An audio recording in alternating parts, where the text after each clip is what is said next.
Eu gostaria de ter uma conversa com você hoje, porque eu tenho trabalhado muito a linha da aceitação e do resultado.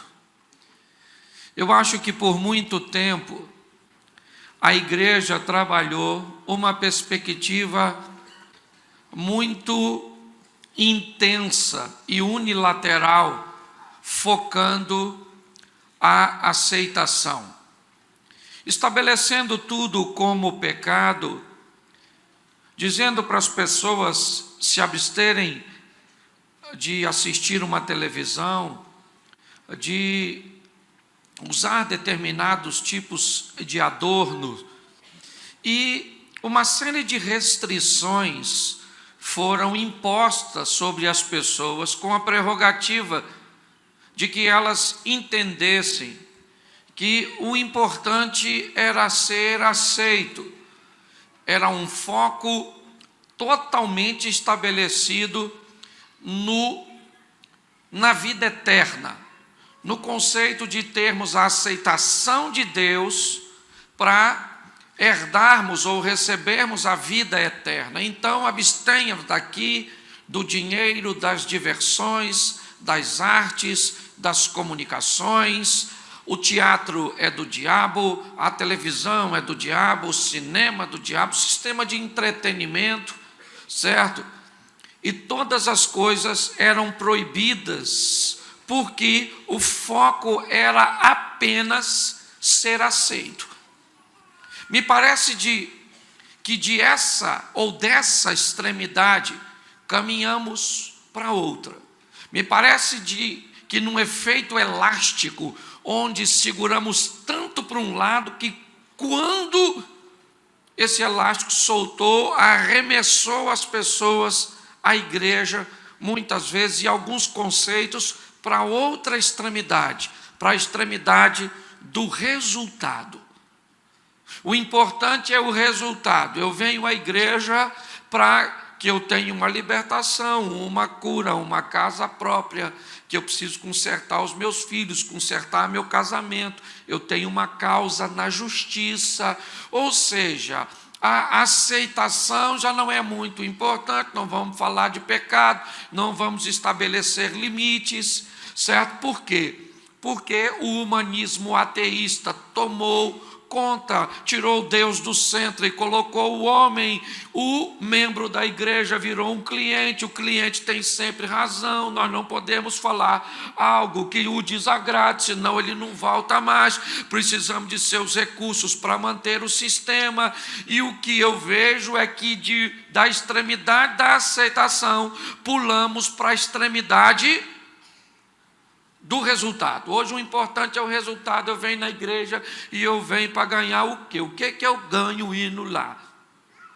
Estou precisando de uma bênção e é isso só, e glória a Deus. Pois é, eu queria dizer a você que o equilíbrio é a melhor parte dessa história.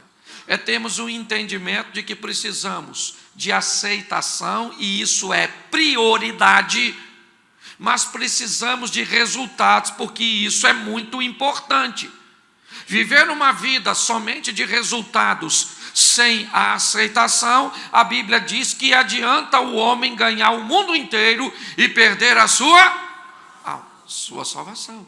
Mas também entendermos que não obtemos resultados é algo correto, nós teríamos uma série de informações sobre isso. O justo jamais mendigará o pão. Viemos aqui para comer o melhor desta terra, então eu também não posso abrir mão de resultados. Focado nisso, eu tenho buscado falar de autorresponsabilidade, de entender que quando algo acontece na nossa vida, normalmente ou virá de uma provação de Deus, sim, ou virá de uma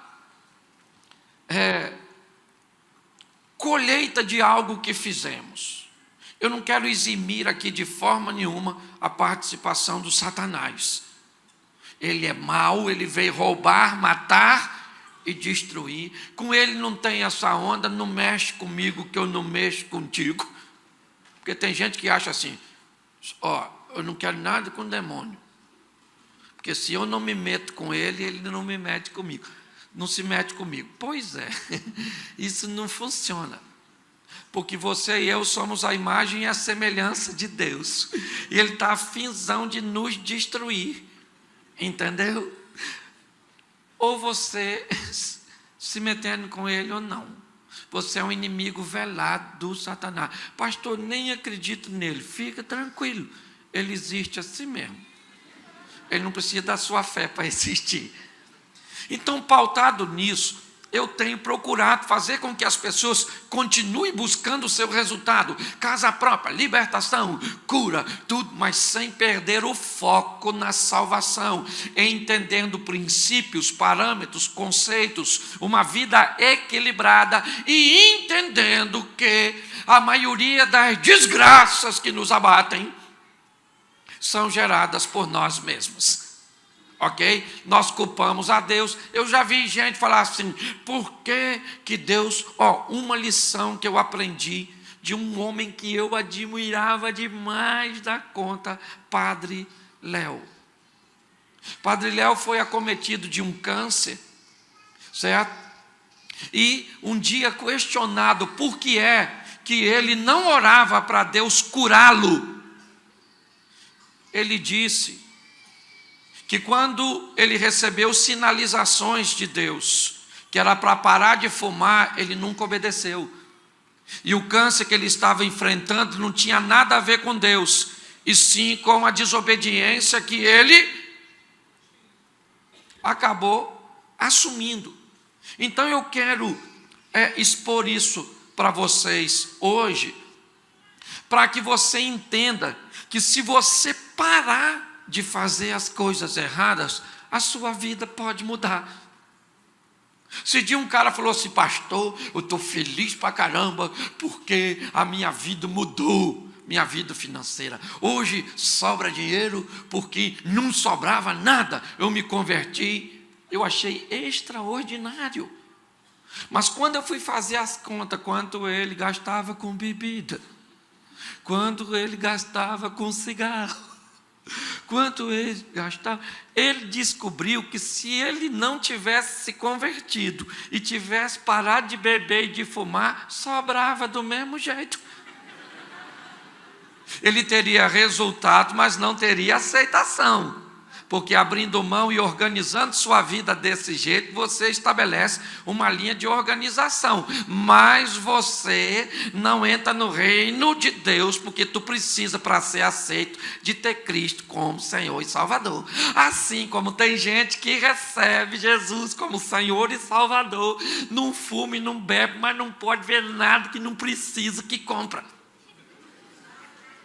Vai morar no céu com o nome no Serasa. Porque uma coisa é uma coisa, outra coisa é outra coisa. Isso é uma explicação extraordinária. Certo? É uma menina que me mandou. Eu vi algo, ela falou assim, olha, se você é feio, se veste bonitinho, é educado e sabe conversar, você continua sendo feio. Porque uma coisa não tem nada a ver com a outra. Então, eu queria levar para a igreja, e é isso que eu tenho buscado, uma vida de equilíbrio, simplesmente por uma coisa, porque é a nossa vida que evangeliza as pessoas, e não nosso discurso. Entendeu? As pessoas querem saber qual é o nosso estilo de vida, quais são nossos valores, quais são nossos princípios, e elas não descobrirão isso escutando o que nós estamos falando, mas olhando o que nós estamos fazendo. Então, quando pegamos alguém que vive uma vida buscando ser aceito por Deus em Cristo Jesus e nos princípios da palavra, e estabelecendo uma vida pautada em resultados positivos, isso é a vida de um evangelista. Porque todo mundo vai olhar e vai dizer, rapaz, olha a vida dessa pessoa, organizadinha, direitinho. O que é que ele tem? Eu tenho Deus, meu filho. Coloquei Deus na minha vida para ser aceito, coloquei os princípios para obter resultados e vivo uma vida digna. Então, eu postei, eu até brinquei ontem, estava pregando sobre isso, eu postei esses dias atrás, não sei se você viu no meu Instagram, nunca ajude um lascado sem antes descobrir por que ele está lascado. Porque ele pode estar lascado de tanto lascar a vida dos outros. E vai acabar lascando a sua vida. Se você vê a quantidade de gente que me bateu na internet, falando contra o meu discurso, e provavelmente quem me bateu era a turma dos lascados, que ficaram chateados com a minha declaração, porque queria continuar lascando a vida dos outros. Então deixa eu te mostrar algumas coisas, vai ser rapidinho, mas eu queria que você saísse daqui informado, com ferramentas que podem mudar a sua vida, porque eu estou vendo um povo com muita fé para obter salvação, mas com muita dificuldade de obter resultados. Eu vejo gente vindo para a igreja, certo, para obter resultados, mas que está com muita dificuldade para ser aceito, porque está com dificuldade de manter relacionamento com santidade, e sem santificação ninguém verá a Deus, mesmo morando num carro zero, numa casa extraordinária, com a conta bancária gorda. Isso não impressiona a Deus, porque Deus é dono do ouro e da prata. Mas não há prazer em Deus em ver seus filhos passando necessidades. Uma vida de equilíbrio. Essa é a proposta. Foi isso que eu peguei do Evangelho e do meu relacionamento com Cristo e coloquei na minha vida. Então eu preciso mostrar para você, primeiro, como é que a história funciona, para você não ficar nas minhas palavras, como diria o bom assembleano. Vamos ler a Bíblia. Abra a sua Bíblia aí. Gênesis, capítulo 1, já está no capítulo 1 de propósito, porque é para base, para princípio. Capítulo 1 de Gênesis, verso de número 11. Amém? E disse Deus: produza a terra relva, ervas que deem fruto, ervas que deem semente e árvores frutíferas que deem fruto conforme a sua espécie, cujo semente esteja nele, sobre a terra. E assim foi. Verso 12. E a terra produziu relva, ervas que davam semente conforme a sua espécie, e árvores que davam fruto, cuja semente estava nele, conforme a sua espécie, e viu Deus que isso era bom. Preste atenção. Deus está criando aqui a flora, certo? A relva, as árvores.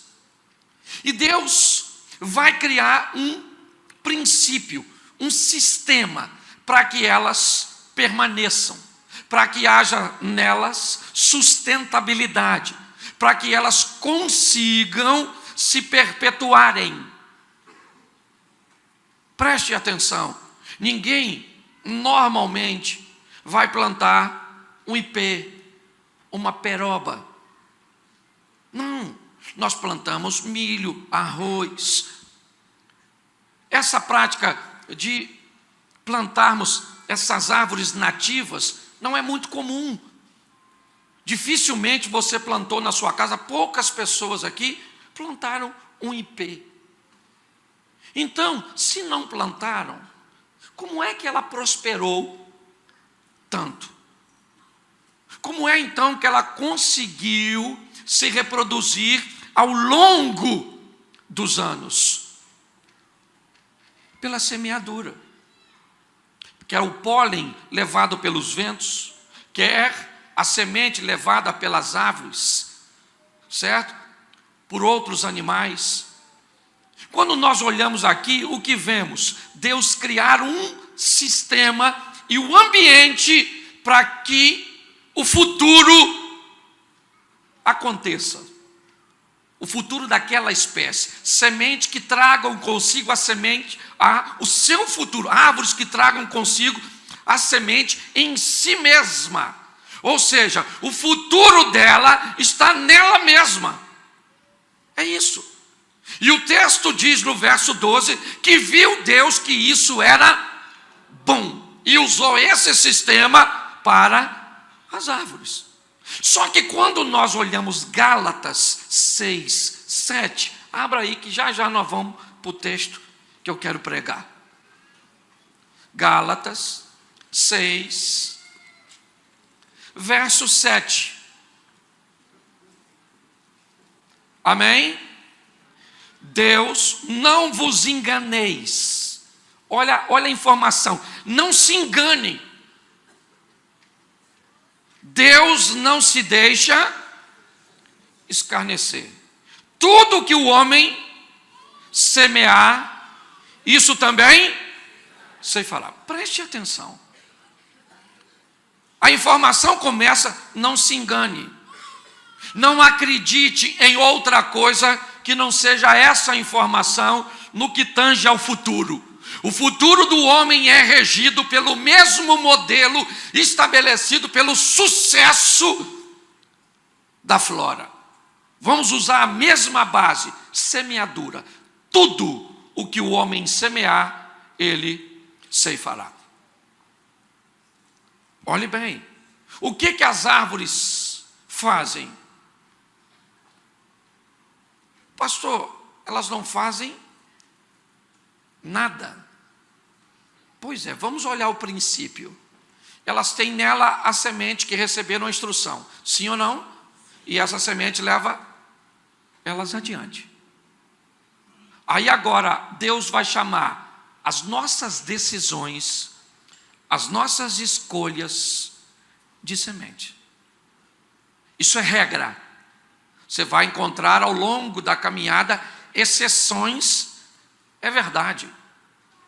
Mas a regra é essa: semeou, vai ter que colher. Não se engane, a regra é assim. A maioria daquilo que estamos vivendo hoje é o resultado do que fizemos ontem. Passa uma crise no casamento hoje, porque não fez uma boa escolha ontem.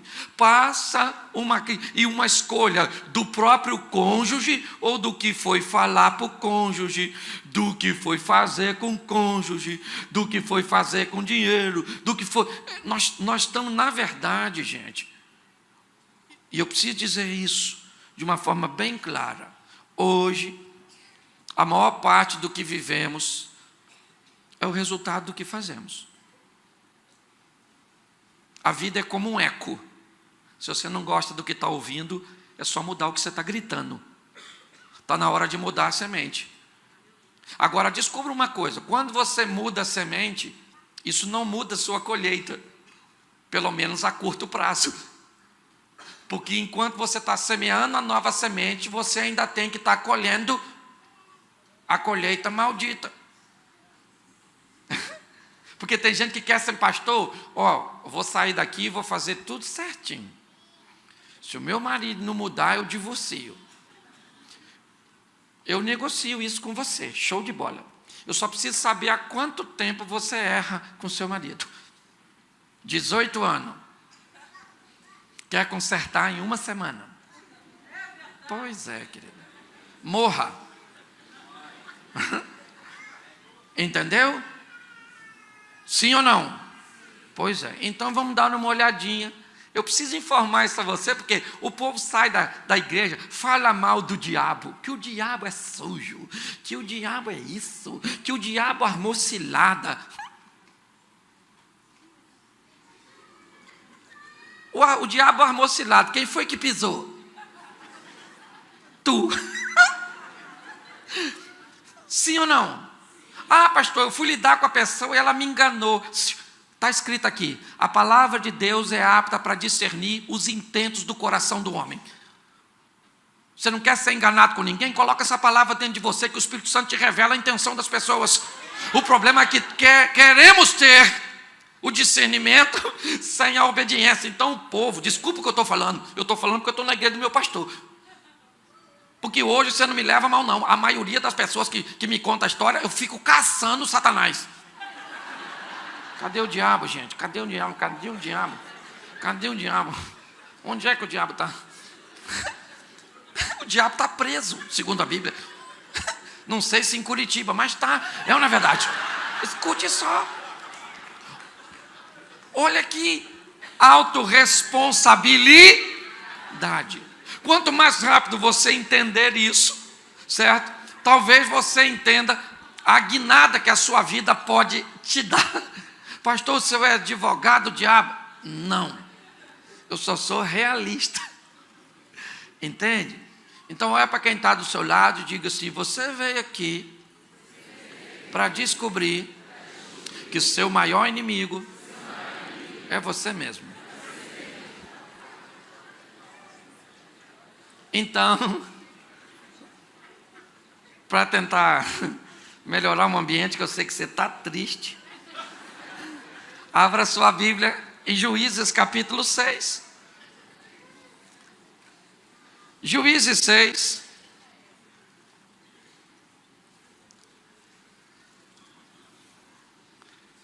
Amém? 6, verso 1. Eu vou ler bastante, vou falar pouquinho. Fique tranquilo que aqui termina 9h30 em ponto. Amém? Todos acharam? O pessoal que está aí fora, achou? Isso. Dá um glória a Deus quem está aí fora. Isso. Agora, espera um pouquinho. Dá um glória a Deus à turma que está aí na quadra. Isso. Se você não ouviu, nós vamos orar por você. Agora vamos dar um glória a Deus aqui? Glória a Deus! Isso aí, glória a Deus. Está todo mundo. Eu sei que está em casa também, dá um glória a Deus. Louvado seja o nome do Senhor. E vamos aqui que eu tenho que pregar. Juízes 6:1. Os filhos de Israel, porém, fizeram o que era mal aos olhos e o Senhor os entregou nas mãos dos midianitas por 7 anos. Prevalecendo o poder dos midianitas contra Israel.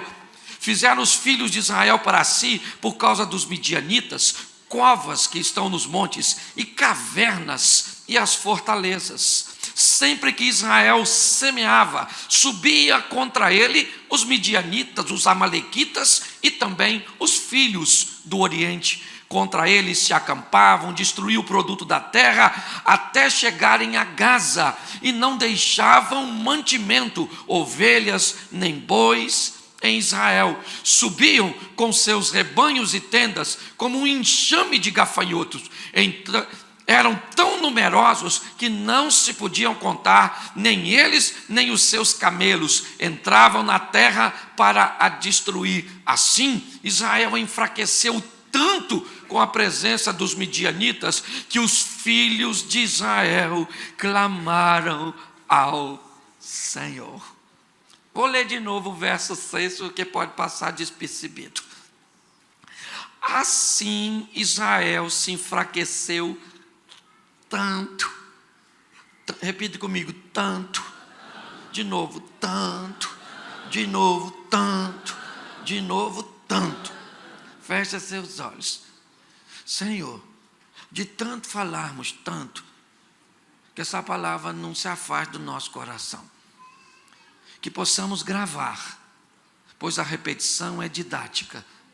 Em nome de Jesus, continua falando conosco. Amém.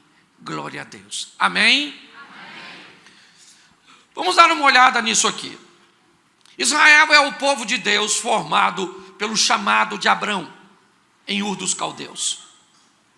Ok? Este povo é um povo escolhido, separado, para ter Deus como seu provedor, seu protetor.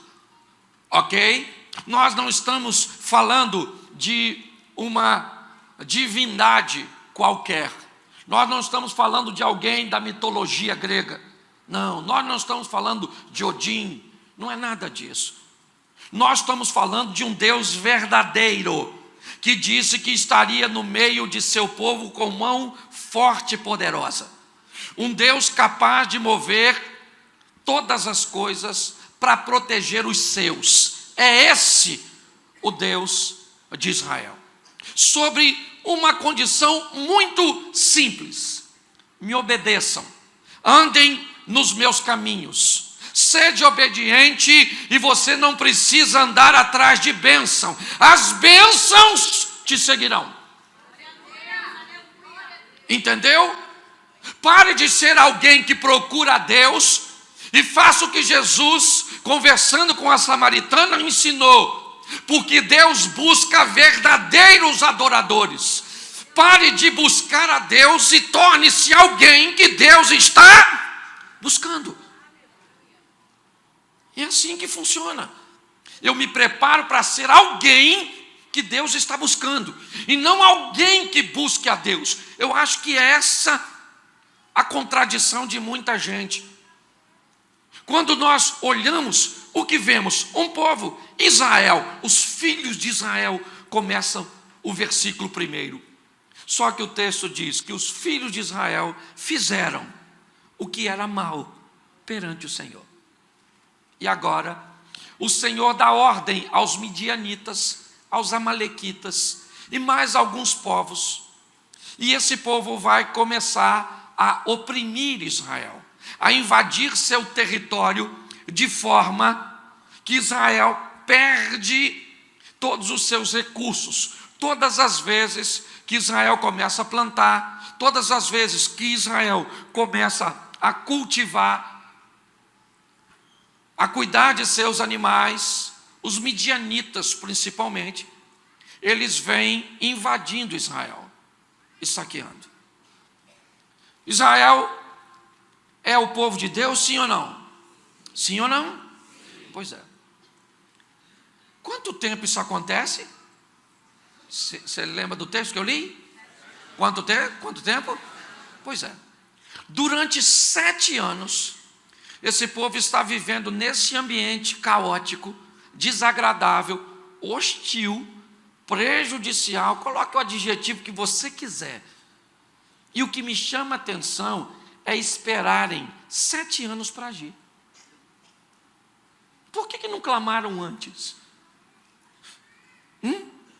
Por que é que esperaram 7 anos? Enfraqueceram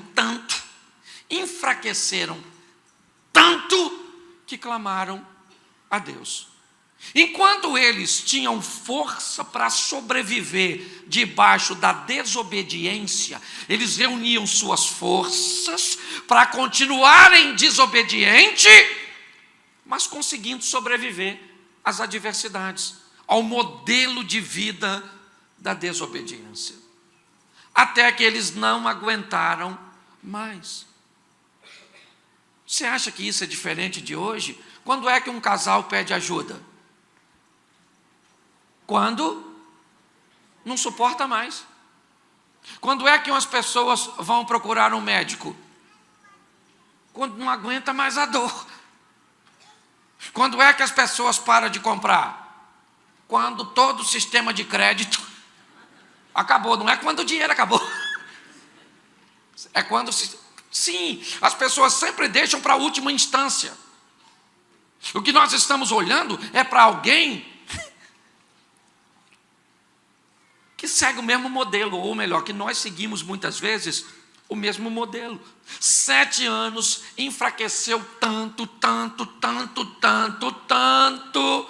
que eles, verso 6, os filhos de Israel clamaram ao Senhor. Olha só o verso 7. Eles clamaram, clamando eles ao Senhor por causa dos midianitas. Gente, eles estavam clamando ao Senhor por causa dos midianitas, por quê? Porque na cabeça deles, o culpado do que eles estavam vivendo era quem? Vamos voltar no verso 1 do capítulo. O povo desobedeceu ao Senhor e o Senhor os entregou nas mãos dos midianitas. Os midianitas não são culpados, não. Ele é o sistema pedagógico e o material didático que Deus vai usar para trazer seu povo de volta para Ele. Porque o povo de Deus, se vamos olhar a história bíblica, na maioria das vezes é um povo que não pode prosperar. Porque qualquer prosperidade que ele tem, o coração dele já envaidece, ele já tem uma casa de praia, uma casa de montanha, ele já tem lugar para ir, ele tem tudo isso e ele esquece de Deus, toma um negócio, começa a achar que... Você sabe o que eu estou falando? Fica me olhando com essa cara de desentendido. Não pode prosperar. Eu não vou usar aqui o exemplo, quase que eu uso. Louvado seja Deus. É que a minha mente é muito doida, mas isso não dá para falar não. Eu só vou falar a metade. Crente é igual lombriga, ok? O resto você completa. Escute só, tem gente que não pode.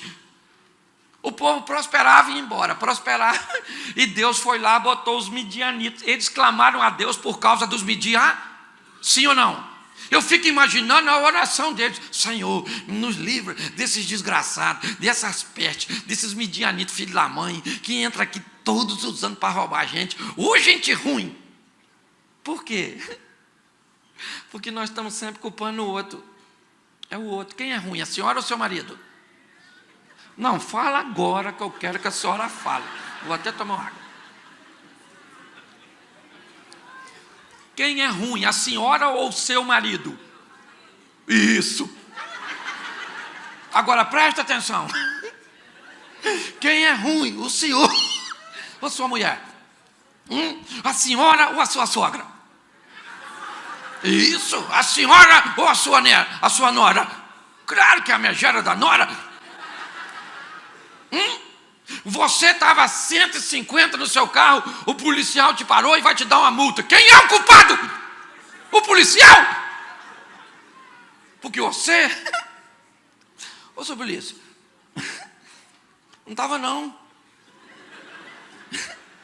Gente, o culpado sempre é o... Está aqui na Bíblia, orando por causa dos midianitas. Me dá uma raiva quando eu vejo isso. E isso às vezes eu faço, boto culpa no outro, de uma responsabilidade que é minha, certo? Por causa dos midianitas, clamaram ao Senhor, e o Senhor enviou um profeta. E preste atenção, porque Deus é bom demais, bom demais. Eu não sei o que você fez de errado, mas eu vim aqui para te dar uma notícia: ainda dá tempo de consertar. Você pode ficar com um problema, por exemplo, descredenciado para algumas coisas. Eu tenho explicado isso. Tem coisas que você faz que nunca mais você terá condições de fazer depois do erro que cometeu. E isso você tem que ser maduro para entender. Por exemplo, se você teve... Alguém aqui teve hepatite? Levante a mão. Quem já teve hepatite? Alguém teve? Não? Aqui? Certo? Você teve hepatite. Se eu passar mal aqui agora, cair, precisar ser socorrida pelo seu carro, você pode me levar para o hospital, ok? Se eu cheguei lá e preciso de recursos financeiros que eu não tenho, você pode com seu dinheiro pagar para eu fazer uma cirurgia e não morrer, não pode? Agora, se quando eu chegar lá, o médico olhar para você e dizer que eu preciso de sangue, você pode me doar? Você tem hepatite? Você não tem. Você já, mas por você já ter no seu passado, descredencia você para desempenhar algo no presente. Entendeu? Quando você trai alguém, nunca mais queira que a pessoa deposite sobre você a confiança que ela depositou antes de você traí-lo. Seja maduro para entender isso. Porque você se descredencia. Tem coisas que você vai... Por isso que eu falo: ah, pastor, eu engravidei solteira, Deus me perdoa. Claro, menina. Quem não vai te perdoar é essa criança, que vai querer mamar em tu, ficar agarrado em tu. Você não vai poder mais sair, vai te gastar dinheiro, vai mijar em você, vai gofar em você, vai gastar dinheiro com escola, sim ou não? Então Deus perdoa. Quem não perdoa é a criança, é a situação. Eu vim hoje para falar coisa ruim, né? Mas eu volto mês que vem. Se o pastor deixar. Então preste atenção, o povo se arrependeu, clamou a Deus: Senhor, olha os midianitas. A oração está até errada, mas Deus é tão bom que Deus vai ter uma conversa com um homem chamado Gideão, a partir do verso 11. Leia comigo aí rapidinho. O anjo do Senhor veio, assentou-se debaixo do carvalho que está em Ofra, que pertencia a Joás, a Birezita, onde Gideão, seu filho, estava malhando o trigo num tanque de prensar uvas, para o esconder dos midianitas. Presta atenção, porque eu acho maravilhoso a postura do Gideão. O texto diz que ele estava malhando o trigo num tanque de uva. Trigo, querido, na nossa cultura aqui, mais conhecido, você já viu secar café? Já viu? Bota café naquele cimentado e fica passando aqui para ele virar, para secar. Já viu aquilo? Para malhar o trigo é praticamente a mesma coisa. Precisa-se de uma eira, um espaço aberto, ele é prensado, depois se junta. Só que o texto diz que Gideão estava malhando o trigo no lagar. Lagar é um tanque redondo de piso inclinado, onde um dreno fica na parte mais baixa para que seja captado o sumo da uva. Pensa vocês, malhar o trigo num lagar devia ser desconfortável, sim ou não? Sim ou não? Inapropriado? Sim ou não? O que ele precisava para malhar o trigo era uma eira. Ele tinha uma eira? Não, porque se ele expôsse o trigo em campo aberto, os midianitas teriam facilidade de roubar. Então ele precisava de uma eira, mas ele não. O que ele tinha era Então, querido, ele malha trigo no lagar. O que é isso, pastor? Isso é aquela etapa da vida que nós não temos o ideal, mas temos a realidade para lidar com ela. Eira era o ideal, é o que ele precisava, mas ele não tinha. Enquanto você não tem o ideal, aprenda a trabalhar a sua realidade, entendeu? E transformar a sua realidade no seu ideal. Quando eu olho o Gideão, eu entendo, o cara está lá malhando trigo, olhando, cadê os midianitas? Mas está lá malhando. Tem gente que diria: eu não vou malhar, não dá nem para malhar direito. A gente trabalha. Pois é, querido, tem época que você vai ter que lidar com a sua realidade. A realidade, sabe? Ela é dura, mas é sua. Esse filho é ruim, mas é seu. Essa sogra é tóxica, mas é sua. Essa dívida é alta, mas quem foi que fez? O Satanás. Tempo atrás o cara falou comigo: pastor, ora por mim, pastor, porque o inimigo está furioso. Eu estou todo endividado no meu cartão de crédito. Eu falei: querido, no próximo culto, traz a sua fatura de cartão aqui. Ele falou: para quê? Eu falei que eu quero olhar o que o Satanás comprou, que eu vou pagar. Ele falou: o quê?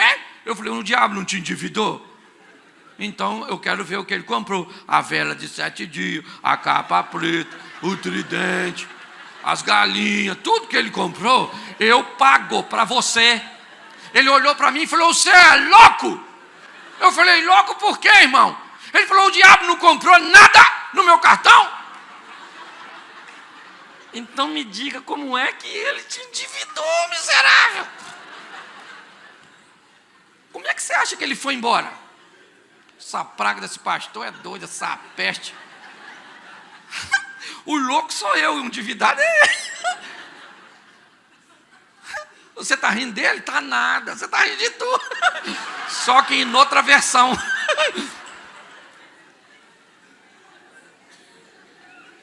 Querido, a realidade. Meu irmão, eu já andei numa Brasília. Foi na minha realidade. O pessoal fala: como é que você anda nisso? Isso é o que eu tenho no momento.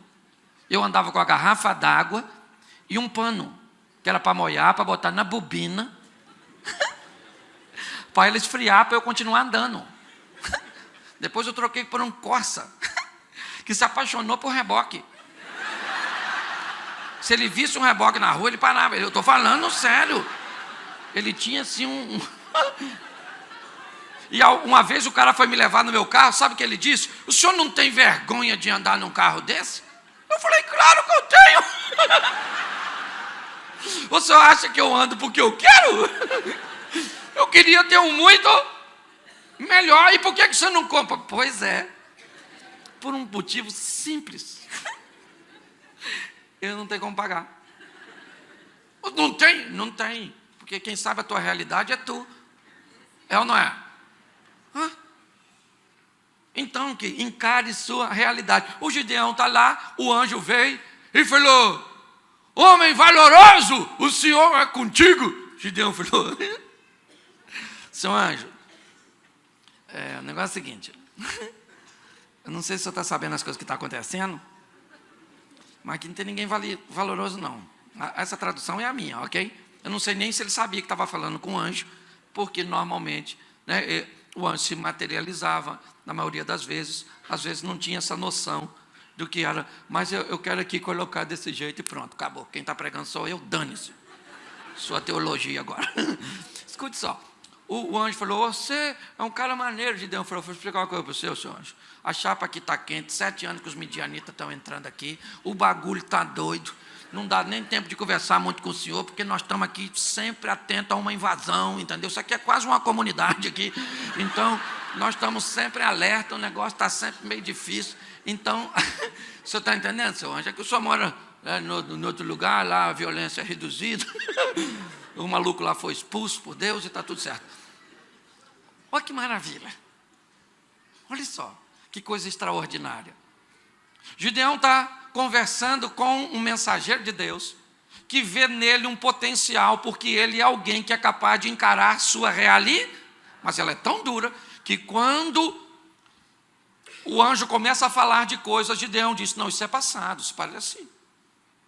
Certo? Parece a história do Simba no Rei Leão. Isso é passado. Ok? Não tem a ver conosco. São as maravilhas do que Deus já fez.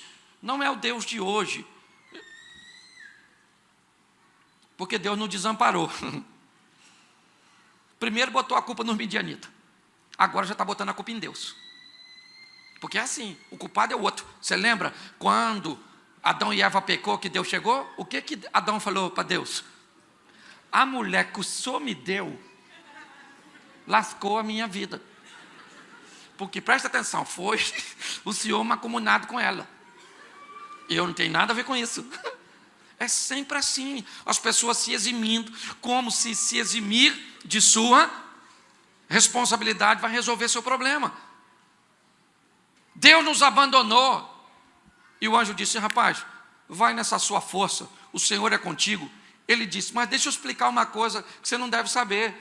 A minha tribo, a minha casa é a mais pobre em Manassés. E eu sou o menor na minha casa. Tudo é contra mim. Eu não tenho recursos, a minha casa é pobre. Eu não tenho como estabelecer uma revolta. Eu não tenho um nome expressivo e significativo na comunidade. Eu não tenho como estabelecer influência.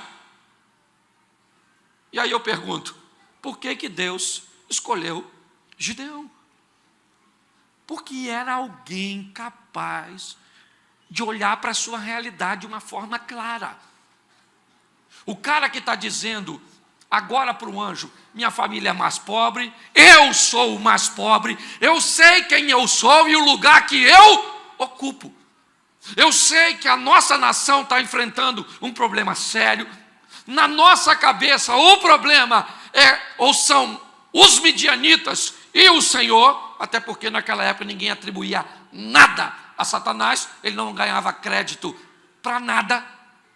Por isso que o texto vai dizer que é o Senhor, mas a Bíblia diz que Deus não pode ser tentado e nem a ninguém tenta.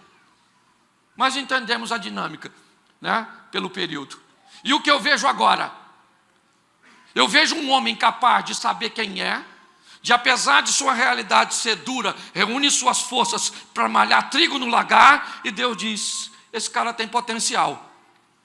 Eu vou fazer este cara liderar uma revolta. Gideão apresenta o contrário e o anjo diz, Deus é contigo, cara. Ele diz, então eu quero uma prova. E ele faz a prova, depois você lê, que eu não sou obrigado a ler tudo por causa do tempo. Ok, mas está tudo ali. E aí, Gideão fica animado e resolve fazer uma convocação para ver se vai aparecer alguém. Menino, ele convoca 32 mil homens, aparece. Pensa, um cara que achou que era o mais pobre, sem o poder do dinheiro, sem a influência, sem nada, chama uma convocação e aparece 32 mil homens para lutar contra os midianitas. Gideão deve ter falado: é isso aí, irmão, Gideão, estamos juntos, vamos lá, arrebentar esses midianitas. Aí Deus tirou Gideão do grupo, levou para o privado e falou: Gideão, chega aí na parada. Tem muita gente aí, Gideão. Muita gente. Esse negócio vai dar certo, não. Tá? Pergunta quem é que está com medo. Gideão deve ter pensado: além de mim, que agora eu só estou com coragem porque eu vi 32 mil. Gideão falou: ninguém está com medo, quer ver? Ó, quem é que está com medo? 22 mil levantou a mão. Deus falou: manda esses medrosos embora. Imagine o Gideão olhando 22 mil homens embora. Mas Gideão falou: tem 10 mil ainda? 10 mil é homem pra caramba, né? Agora vamos, né? Deus falou: Gideão, vou falar uma coisa para você, eu estou achando que tem muita gente. Sério? Mas já foi embora 22. Pois é. Leva esses caras para beber água, e quem levantar e tomar água assim, você separa. Quem baixar para beber água assim, você separa. 300 homens pegou a água aqui e trouxe aqui. Gideão deve ter falado: 300 homens vão embora, eu ainda vou ficar com 9.700 para arrebentar os midianitas. Deus falou: manda os 9.700 embora. Isso é eutanásia, isso. Isso é suicídio. Eu vou... Caramba, o negócio de lidar com Deus é difícil. 300, tinha 32 mil. Olha o que sobrou. Deus falou: deixa eu explicar uma coisa para você, Gideão. Essa batalha você não vai ganhar por sua mão. Você só está me representando. Quem vai dar essa vitória sou eu, cara. Entendeu? Eu não estou aqui para enaltecer seu nome, eu estou aqui para que este povo descubra que eu sempre estive onde estou, esperando o povo se posicionar para fazer o milagre. Não é pela sua mão, nem por esses 300 borrabotas que vocês vão ganhar, não. Sou eu. Eu imagino que Gideão não foi muito animado. Ele ganhou ou perdeu a batalha? Ele ganhou ou perdeu a batalha? Pois é, querido. Eu quero fechar aqui falando com vocês. Eu não sei o que você fez, mas provavelmente fez. Entendeu? Não me olhe com essa cara de que não fez, que eu sei. Você está atrapalhando seu casamento. Você está atrapalhando seus filhos, você está atrapalhando seus pais, você está atrapalhando sua nora, você está atrapalhando seu patrão, você está atrapalhando seu empregado, você está atrapalhando a vida dos outros. Por quê? Porque nós atrapalhamos mesmo. E recebemos o resultado do que fazemos. Mas dá tempo de você hoje clamar ao Senhor e falar: Senhor, eu sou o seu Israel, então eu fiz a mesma coisa que esse povo. E o Senhor está usando alguém ou uma situação para me corrigir. Quanto mais rápido eu aprender, mais rápido eu posso me posicionar e mais rápido eu posso obter resultados contrários. O grande problema é que queremos resultados opostos praticando as mesmas coisas. Gente, eu tenho viajado o Brasil, entrado em lugares para falar do Evangelho, onde muitos líderes religiosos nunca conseguiu entrar. E você sabe por quê? Eu entendo que tem um ministério para fazer isso, mas porque eu tenho aprendido a lidar de uma forma séria com resultados e aceitação. Leve isso para a sua vida, corrija sua rota, porque Deus está esperando o seu clamor, para Ele agir a seu respeito. Não jogue a sua responsabilidade sobre o seu próximo. Não jogue a sua responsabilidade em Deus. Não jogue a sua responsabilidade em Satanás, porque o tempo vai passar. Vai passar. E as coisas vão continuar do mesmo jeito que estão, simplesmente porque você não foi capaz de fazer a leitura correta de sua realidade. Ela é dura, mas é sua. Male hoje o trigo no lagar. Entenda que não há possibilidades em você, mas há possibilidades no seu Deus, para que o milagre aconteça. Posso ouvir um amém?